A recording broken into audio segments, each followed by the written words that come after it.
ನಮಸ್ಕಾರ ವೀಕ್ಷಕರೇ. ಮಾನವನಾಗಿ ಹುಟ್ಟಿದ ಮೇಲೆ ಭಗವಂತನ ಸಾಕ್ಷಾತ್ಕಾರಕ್ಕೆ ನಾವು ಹಾತೊರೆಯಬೇಕು ಅಂತ ಹೇಳ್ತಾರೆ. ಯಾಕೆ ಅಂತಂದ್ರೆ ಮಾನವನಾದ ಮೇಲೆ ಈರ್ಷೆ, ಅಸೂಯೆ, ದ್ವೇಷ, ಆಸೆಗಳು, ಈ ರೀತಿಯಾದಂತಹ ಮದ ಮಸ್ತರಗಳಿಂದ ಕೂಡಿರ್ತೀವಿ. ಎಲ್ಲವನ್ನು ಹೋಗ್ಲಾಡಿಸಿ ನಾವು ಸಾರ್ಥಕತೆ ಮೀರಬೇಕಂದ್ರೆ ಭಗವಂತನ ಸಾಕ್ಷಾತ್ಕಾರಕ್ಕೆ ನಾವು ಅಣಿಯಾಗಬೇಕು. ಭಗವಂತನ ಸಾಕ್ಷಾತ್ಕಾರ ಹೇಗೆ ಸಿಗತ್ತೆ? ತಂದೆ ತಾಯಿಗಳ ಮಾರ್ಗದರ್ಶನದಿಂದ, ಗುರುಗಳ ಮಾರ್ಗದರ್ಶನದಿಂದ ಭಗವಂತನ ಸಾಕ್ಷಾತ್ಕಾರ ಆಗತ್ತೆ. ಸಾಮಾನ್ಯವಾಗಿ ನಾವು ಹೇಳ್ತಾ ಇರ್ತೇವೆ, ಇಂಥ ಜಾತಿ, ಇಂಥ ಧರ್ಮ, ಇಂಥ ಒಂದು ಪಂಗಡ, ನಾನು ಇಂಥ ಶ್ರೀಮಂತ, ಇಂಥ ಒಂದು ಉನ್ನತವಾದ ಕುಟುಂಬಕ್ಕೆ ಸೇರಿದ್ದೀನಿ ಅಂತ. ಇದ್ಯಾವುದು ಮುಖ್ಯ ಆಗೋದಿಲ್ಲ ಭಗವಂತನಿಗೆ. ಭಗವಂತನಿಗೆ ಬೇಕಾಗಿರೋದು ಭಕ್ತಿ ಮಾರ್ಗ.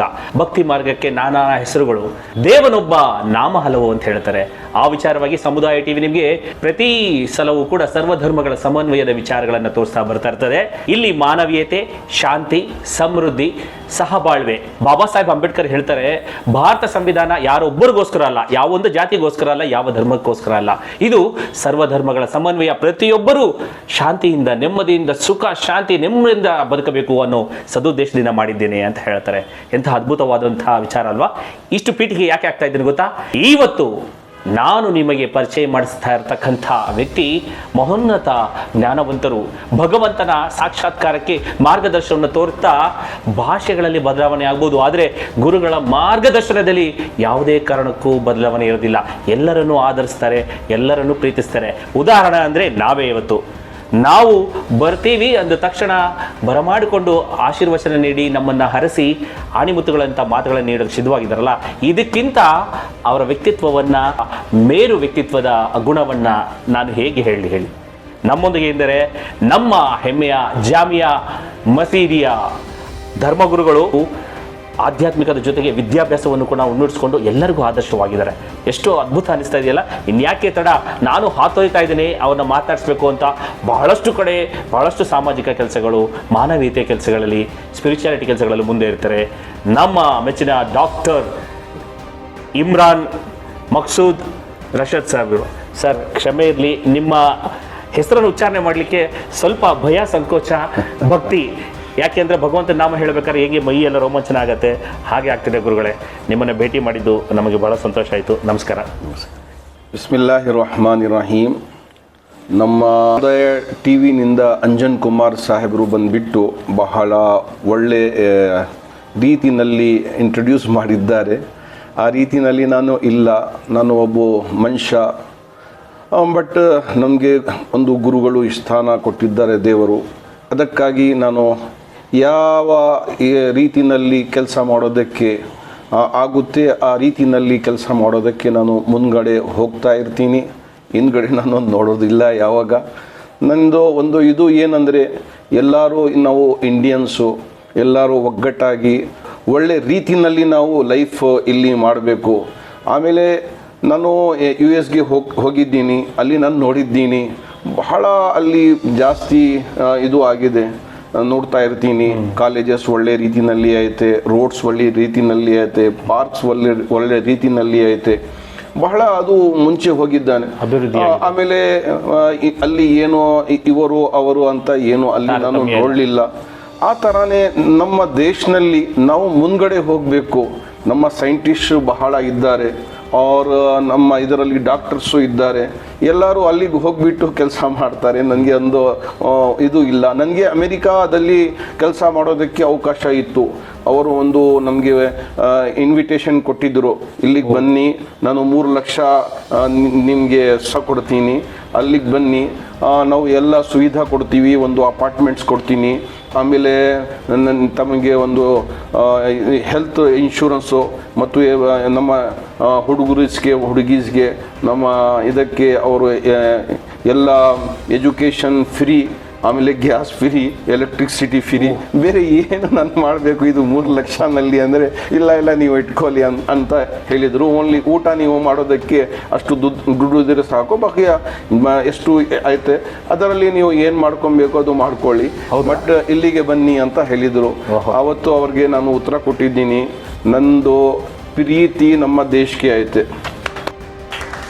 ನಮ್ಮ ದೇಶದಲ್ಲಿ ನನಗೆ ಇಲ್ಲಿ ಕೆಲಸ ಮಾಡೋದಕ್ಕೆ ಅವಕಾಶ ಇದ್ದರೆ ನಾನು ಎಲ್ಲಿ ಬರೋದಿಲ್ಲ. ನಾನು ಫಸ್ಟು ಪ್ರಿಫರೆನ್ಸು ನನ್ನ ದೇಶಕ್ಕೆ ಕೊಡ್ತೀನಿ. ನಮ್ಮ ದೇಶದಲ್ಲಿ ಇಲ್ಲಿ ಗುರು ಕೆಲಸ ಮಾಡೋದಕ್ಕೆ ಅವಕಾಶ ಇತ್ತು. ನಾನು ಏನು ಸಂಬಳ ಐತೆ ಏನದು ಏನು ನೋಡಲಿಲ್ಲ, ಇಲ್ಲಿ ಕೆಲಸ ಮಾಡ್ತೀನಿ ಅಂತ ನಾನು ಒಪ್ಕೊಂಡಿದ್ದೀನಿ. 25 ವರ್ಷ ಆಯಿತು ನಾನು ಇಲ್ಲಿಗೆ ಬಂತು. ನಾನು ಆವಾಗಿನಿಂದ ಇಲ್ಲಿ ಒಂದೇ ಜಾಗದಲ್ಲಿ ನಾನು ಕೆಲಸ ಮಾಡ್ತಾ ಇದ್ದೀನಿ. ನಾನು ಇಮಾಮ್ ಅಂತ ನಮಗೆ ಕರೀತಾರೆ, ಇಲ್ಲಿ ಹಜರತ್ ಅಂತ ಕರೀತಾರೆ. ಇಲ್ಲಿ ಏನು ಕೆಲಸ ಮಾಡಬೇಕು ಅಂದರೆ, ನಾನು ಯಾರನ್ನ ಇಲ್ಲಿ ಹಿಂದೂ ಆಗಲಿ, ಕ್ರಿಶ್ಚಿಯನ್ಸ್ ಆಗಲಿ, ಆಮೇಲೆ ಸಿಖ್ಸ್ ಆಗಲಿ, ನಾವು ಮುಸ್ಲಿಮ್ಸ್ ಆಗಲಿ, ಎಲ್ಲರೂ ಒಗ್ಗಟ್ಟಾಗಬೇಕು. ಇದು ಸ್ವಲ್ಪ ಜನ ಇದ್ದಾರೆ, ಮುಸ್ಲಿಮ್ಸ್ನಲ್ಲಿ ಇದ್ದಾರೆ, ಹಿಂದೂಸ್ನಲ್ಲಿ ಇದ್ದಾರೆ, ಕ್ರಿಶ್ಚಿಯನ್ಸ್ನಲ್ಲಿ ಇದ್ದಾರೆ, ಸಿಖ್ಸ್ನಲ್ಲಿ ಇದ್ದಾರೆ. ಅದು ನಮ್ಮ ಇದರಲ್ಲಿ ಸ್ವಲ್ಪ ಡಿಫ್ರೆನ್ಸಸ್ ಮಾಡಿಬಿಟ್ಟು ಇದು ಬೇರೆ ದಾರಿಯಲ್ಲಿ ನಡ್ಕೊಂಡು ಹೋಗೋಣ ಅಂತ ಇರ್ತಾರೆ. ಅದು ನಾವು ಅವಕಾಶ ಕೊಡೋದು ಬೇಕಾಗಿಲ್ಲ. ನಾವು ಒಂದು ಒಳ್ಳೆ ಬ್ರಾದರ್ಹುಡ್ನಲ್ಲಿ ಇಲ್ಲಿ ಹುಟ್ಟಬೇಕು. ಇಲ್ಲಿ ಎಜುಕೇಷನ್ನಲ್ಲಿ ನಾನು ಓದಿದ್ದೀನಿ. ನನ್ನ ಹುಡುಗಾಗೆ ನಾನು KVನಲ್ಲಿ ಹಾಕಿದ್ದೀನಿ. ಯಾಕಂದರೆ ಅಲ್ಲಿ ಹಿಂದೂಸ್ ಇರ್ತಾರೆ, ಅಲ್ಲಿ ಮುಸ್ಲಿಮ್ಸ್ ಇರ್ತಾರೆ, ಆಮೇಲೆ ನನ್ನ ಹುಡುಗಿಗೆ ಅಲ್ಲಿ ಹಾಕಿದ್ದೀನಿ. ಯಾತಕ್ಕೆ ಅಂದರೆ ಎಲ್ಲರೂ ಒಂದು ಕಲ್ಚರ್ ನೋಡಬೇಕು, ಯಾವ ಥರ ಅರ್ಥ ಆಗುತ್ತೆ ನಮ್ಮ ದೇಶ ಅಂದರೆ ಏನು ಅಂತ. ಇಲ್ಲ ಒಂದೇ ಜಾಗದಲ್ಲಿ ನಾವು ಇರ್ತೀವಿ, ನಮಗೆ ಇಷ್ಟೇ ಹಾಕ್ಕೊಂಡು ನಾವು ಬೇರೆ ಯಾರಿಗೆ ನೋಡೋದಿಲ್ಲ, ಆ ಥರ ಇಲ್ಲ. ನಮ್ಮ ದೇಶದಲ್ಲಿ ಎಲ್ಲರೂ ಒಗ್ಗಟ್ಟಾಗಿ, ನೀವು ಮಸೀದ್ಗೆ ಹೋಗಿ ಅವರು ಟೆಂಪಲ್ಗೆ ಹೋಗ್ತಾರೆ, ಅದು ಆದಮೇಲೆ ಎಲ್ಲರೂ ಆಚೆ ಇದ್ದರೆ ಸೇಮ್ ಇಂಡಿಯನ್ಸ್. ಏನಂದ್ರೆ ನನಗೆ ಅದು ಗೌರವ, ಅದು ಗೌರವ ತಕೊಂಡು ಒಳ್ಳೆ ರೀತಿಯಲ್ಲಿ ನಾವು ನಡ್ಕೊಂಡು ಹೋಗ್ಬೇಕು. ಬಹಳ ಸಂತೋಷ ಆಯ್ತು. ನೀವು ಅಮೆರಿಕದಂತಹ ಉನ್ನತವಾದಂತಹ ಅಭಿವೃದ್ಧಿ ರಾಷ್ಟ್ರದಲ್ಲಿ 3 ಲಕ್ಷ ರೂಪಾಯಿ ಕೊಟ್ಟು ಬನ್ನಿ ಇಲ್ಲಿ ಕೆಲಸ ಮಾಡಿ ನಿಮ್ಗೆ ಎಲ್ಲಾ ಸವಲತ್ತುಗಳನ್ನು ಕೊಡ್ತೀನಿ ಅಂದಾಗ ಅದನ್ನ ತ್ಯಜಿಸಿ ನಮ್ಮ ದೇಶದಲ್ಲಿ ಭಾರತೀಯನಾಗಿ ಉಳ್ಕೋತೀನಿ, ಇಲ್ಲಿ ಧರ್ಮಗುರುಗಳಾಗಿ ಸೇವೆ ಮಾಡೋಂಥ ಅವಕಾಶ ಸಿಕ್ಕಿದೆ ಅಂತ ಹೇಳಿ ಎಲ್ಲಾ ಧರ್ಮದವರಿಗೂ ಕೂಡ ದೇವರ ಸಾಕ್ಷಾತ್ಕಾರಕ್ಕೆ ಮಾರ್ಗದರ್ಶನ ನೀಡ್ತಾ ಇದ್ರಲ್ಲ ನಮ್ಮ ಇಮಾಮ್ ಸಾಹೇಬ್ರು. ನಾವು ಧರ್ಮಗುರುಗಳು ಅಂತ ಹೇಳ್ತೇವೆ, ಹೆಸರುಗಳು ಬದಲಾಗ್ತಿರ್ಬೋದು, ಆದರೆ ಅವರ ವಿಶೇಷತೆ, ಅವರ ಔನ್ನತ್ಯ ಒಂದೇ ತರ ಇರುತ್ತೆ ಅನ್ನೋದಕ್ಕೆ ಸಾಕ್ಷಿಭೂತರಾಗಿದ್ದಾರೆ. ಬಹಳ ಸಂತೋಷ ಆಯಿತು ಗುರುಗಳೇ ನಿಮ್ಮನ್ನು ಭೇಟಿಯಾಗಿ.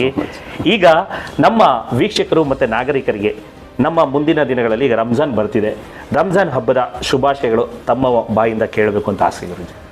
ಇದು ರಂಜಾನ್ನಲ್ಲಿ ನಾವು ಎಲ್ಲರೂ ಉಪವಾಸ ಮಾಡ್ತೀವಿ. ಬೆಳಗ್ಗೆನಿಂದ ರಾತ್ರಿವರೆಗೂ ಏನೂ ತಿನ್ನೋದಿಲ್ಲ, ವಾಟರು ಇಲ್ಲ, ಮಿಲ್ಕೋ ಇಲ್ಲ, ಹಣ್ಣು ಇಲ್ಲ, ಏನೂ ಇಲ್ಲ. ಯಾತಕ್ಕೆ ಅಂದರೆ ದೇವರು ಹೇಳಿದ್ದಾರೆ ಈ ಥರ ನೀವು ಉಪವಾಸ ಮಾಡಿ ಅಂತ. ಅದಕ್ಕಾಗಿ 1 ಮಂತ್ ಅದು ಆದಮೇಲೆ ನಾವು ಹಬ್ಬ ಅದಕ್ಕೆ ಹೋಗ್ತೀವಿ, ಈದ್ಗಾ ಮೈದಾನ್ಗೆ ಹೋಗಿಬಿಟ್ಟು ಪ್ರೇಯರ್ ಮಾಡ್ತೀವಿ. ಈ ರಂಜಾನ್ನಲ್ಲಿ ನಮಗೆ ಏನೋ ಮೆಸೇಜ್ ಐತೆ ಅಂದರೆ, ಯಾರ್ಯಾರು ಪೂರ್ ಇದ್ದಾರೆ ಅವ್ರ ಹತ್ರ ಹೋಗಿಬಿಟ್ಟು ನೋಡಬೇಕು, ಅವ್ರಿಗೆ ಸಹಾಯ ಮಾಡಬೇಕು. ಹಾಸ್ಪಿಟಲ್ಸ್ನಲ್ಲಿ ಯಾರ್ಯಾರು ಇರ್ತಾರೆ, ಎಲ್ಲಿನಿಂದ ಬರ್ತಾರೆ, ಅವ್ರಿಗೆ ಊಟ ಸಿಗೋದಿಲ್ಲ, ಹೋಗಿಬಿಟ್ಟು ಅವ್ರಿಗೆ ಊಟ ಕೊಡೋದು, ಅದು ಎಲ್ಲ ಇದು ಮಾಡಿದರೆ ತಮಗೆ ಒಂದು ಸಮಾಧಾನ ಆಗುತ್ತೆ. ಅಲ್ಲಿ ಹೋಗಿಬಿಟ್ಟು ಮಾಡಬೇಕು ಅಂತ. ಆ ಥರನೇ ಯಾರಿಗೆ ತಂದೆ ತಾಯಿ ಇರೋದಿಲ್ಲ ಅವ್ರಿಗೆ ಯಾರೋ ಕೈ ಇಟ್ಟೋದು, ಅವ್ರಿಗೆ ಯಾರೋ ಮುಂದ್ಗಡೆ ತಗೊಂಬರೋದು. ಈ ಮಂತ್ನಲ್ಲಿ ನೀವು ಆ ಥರ ಯಾರಿಗೆ ತಂದೆ ತಾಯಿ ಇಲ್ಲ ಅವ್ರದ್ದು ಕೈ ಇಟ್ಕೊಂಡು ಸ್ವಲ್ಪ ಅವ್ರಿಗೆ ಸಹಾಯ ಮಾಡಿದರೆ ದೇವರು ನಿಮಗೆ ಒಳ್ಳೆ ಮಾಡ್ತಾರೆ. ಈ ಮಂತ್ನಲ್ಲಿ ನಾನು ಒಂದು ಇದು ಕೊಡ್ತೀನಿ, ಇದು ಡ್ರಗ್ಸ್ ತಗೊಳ್ಳೋದು, ಆಮೇಲೆ ಈ ಥರ ಕೆಟ್ಟ ಕೆಲಸ ಮಾಡೋದು, ವೀಲಿಂಗ್ಸ್ ಮಾಡೋದು, ಈ ಥರ ಬಹಳ ಕೆಲಸ ಮಾಡ್ತಾ ಇರ್ತಾರೆ. ಯಂಗ್ಸ್ಟರ್ಸ್ಗೆ ನಾನು ಒಂದು ಮೆಸೇಜ್ ಕೊಡ್ತೀನಿ. ಈ ರಂಜಾನ್ ನಮಗೆ 1 ಮಂತ್ ದೇವರು ಕೊಟ್ಟಿದ್ದಾರೆ. ಯಾತಕ್ಕೆ ಅಂದರೆ ನೀವು ಉಪವಾಸ ಮಾಡಿ, ಹೋಗಿ ಮಸೀದ್ನಲ್ಲಿ ಪ್ರಾರ್ಥನಾ ಮಾಡಿ, ದೇವರ ಹತ್ರ ಕೇಳ್ಕೊಳ್ಳಿ. ಅದಕ್ಕೆ ಈ ಮಂತ್ ಕೊಟ್ಟಿರೋದು. ಈ ಮಂತ್ನಲ್ಲಿ ನಾವು ವೀಲಿಂಗ್ ಮಾಡೋದು ಇಲ್ಲ, ನಾವು ಬಹಳ ಖುಷಿನಲ್ಲಿ ಇದ್ದೀವಿ, ಇದು ನಮ್ಮ ಲೈಫು, ಅದಕ್ಕಾಗಿ ನಾವು ಹೋಗೋದು, ಡ್ರೆಸ್ ತಗೊಳ್ಳೋದು, ಆಮೇಲೆ ಬೇರೆ ಬೇರೆ ರೀತಿಯಲ್ಲಿ ಕೆಟ್ಟ ಕೆಲಸ ಮಾಡೋದು ಅದು ಸರಿ ಇಲ್ಲ.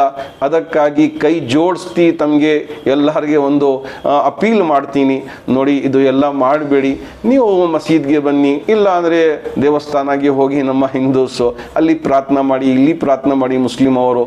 ಬಟ್ ನಮ್ಮ ದೇಶ ಮುಂದ್ಗಡೆ ಬರಬೇಕು. ಅದಕ್ಕೆ ನೀವು ಏನು ಮಾಡ್ತೀರಾ ಮಾಡಿ, ನಾವು ಎಲ್ಲ ತಮ್ಗಡೆ ಹಿಂದ್ಗಡೆ ಇದ್ದೀವಿ. ತಮಗೆ ಏನು ಸಹಾಯ ಬೇಕು, ನಮ್ಮ CM ಅವರಿದ್ದಾರೆ, ನಮ್ಮ ಜಮೀರ್ ಅಣ್ಣ ಅವರಿದ್ದಾರೆ, ಬೇರೆ ಬೇರೆ ಸಾಹೇಬರಿದ್ದಾರೆ, ಅವರಿಗೆ ನಾವು ಸ್ವಲ್ಪ ರಿಕ್ವೆಸ್ಟ್ ಮಾಡಿಬಿಟ್ಟು ಇವರಿಗೆ ಎಜುಕೇಷನ್ನಲ್ಲಿ ಆಮೇಲೆ ಮುಂದ್ಗಡೆ ಬರೋದಕ್ಕೆ ಅವಕಾಶ ಕೊಡಿ ಅಂತ ನಾವು ಕೇಳ್ಕೊಳ್ತೀವಿ ತಮ್ಮ ಕಡೆಯಿಂದ. ಬಟ್ ನಾವು ಒಂದೇ ಉದ್ದೇಶ ಏನಂದರೆ, ನಮ್ಮ ಈ ದೇಶ ಮುಂದ್ಗಡೆ ಬರಬೇಕು, ನಮ್ಮ ಸೈಂಟಿಸ್ಟು ಇಲ್ಲಿ ಕೆಲಸ ಮಾಡಬೇಕು, ನಮ್ಮ ಡಾಕ್ಟರ್ಸ್ ಇಲ್ಲಿ ಕೆಲಸ ಮಾಡಬೇಕು, ನಮ್ಮ ಇಂಜಿನಿಯರ್ಸ್ ಇಲ್ಲಿ ಕೆಲಸ ಮಾಡಬೇಕು, ನಮ್ಮ ಪೈಲಟ್ ಇಲ್ಲಿ ಕೆಲಸ ಮಾಡಬೇಕು, ನಮ್ಮ UPS IPS ಎಲ್ಲ ಇಲ್ಲಿ ಕೆಲಸ ಮಾಡಬೇಕು, ನಮ್ಮ ದೇಶ ಮುಂದ್ಗಡೆ ಬರಬೇಕು, ಅಷ್ಟೇ ಒಂದು ಉದ್ದೇಶ. ಅದಕ್ಕಾಗಿ ನೀವು ಏನು ಸಹಾಯ ಮಾಡ್ತೀರಾ ಮಾಡಿ, ತಮಗೆ ನನ್ನ ಕಡೆಯಿಂದ ಏನು ಸಹಾಯ ಬೇಕು ನಾನು ತಮ್ಮ ಜೊತೆಯಲ್ಲಿ ಇದ್ದೀನಿ. ದೇವರು ಎಲ್ಲರಿಗೆ ಒಳ್ಳೇದು ಮಾಡಲಿ.